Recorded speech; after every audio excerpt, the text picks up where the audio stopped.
Good morning, good morning, good morning, everybody. We are super glad that you are here. My name is Reverend Mike, is what I prefer to go by, although people have called me many other things.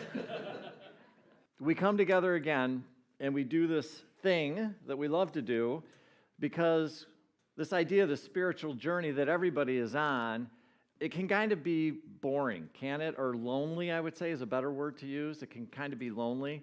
Because we're sitting there doing this work, and let's just face it, the reality of it is there's not a lot of people out there where you can sit there and talk about this stuff.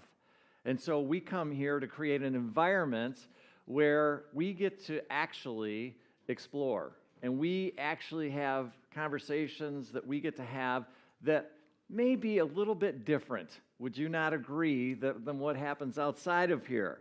In fact, if you have some of these conversations outside of here, they're going to look at you and go, there's a very special place for people like you. When I walked in those doors over 40 years ago, it was like a breath of fresh air. It was like the ability to really tap into this thing that's inside of me that I knew was there, that there was something inside of me that it was like, wow, there's something else that I'm not hearing in the traditional message that I used to hear when I was younger. But I knew it was there. And I couldn't deny it anymore. And what Unity did was it gave me permission to actually start to listen to that little voice.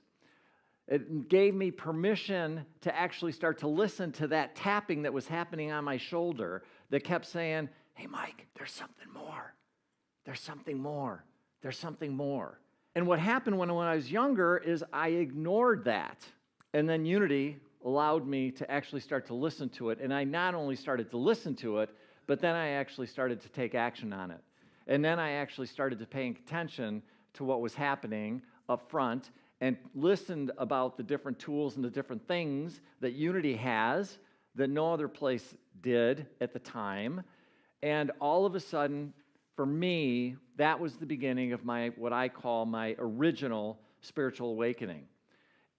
It exploded because I finally let go of everything that I was taught.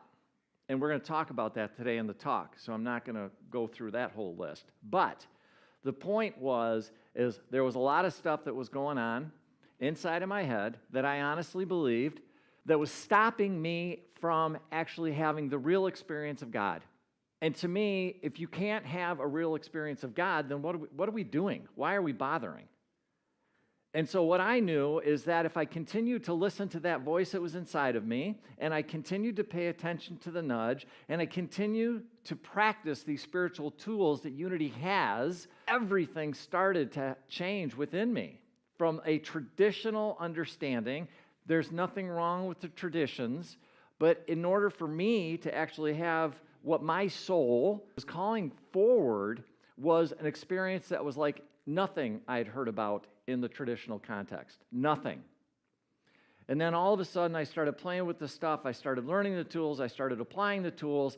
And I started to have this beautiful dance with this incredible thing that I knew I was a part of, that I knew was a part of me, and I was a part of it. And it returned me to what I believe was my origins, or where we really came from. That we was never, ever meant not to have that. In other words, this incredibly, to me, one of the greatest gifts that you have, that we've been given, is the spark of the divine within each and every single one of us.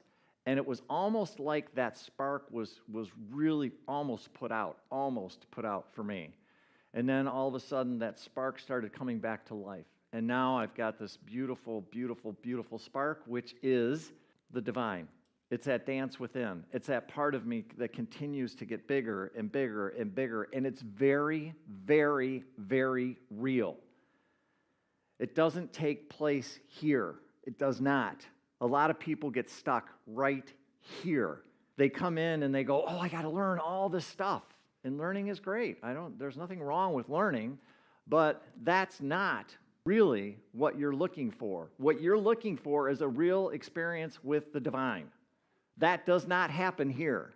It doesn't. It happens here. It happens when you go outside and you put your feet on Mother Earth and you get up and you look at the sun and you go, good morning, God.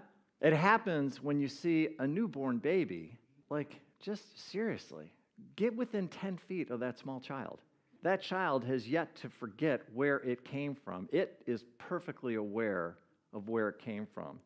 And if you get a chance to get within 10 feet of it, you might just kind of remember again what you forgot. Unfortunately, my belief is we come down here and within the first few years, we kind of forget all of that. I think it's just part of the deal. I do honestly believe that.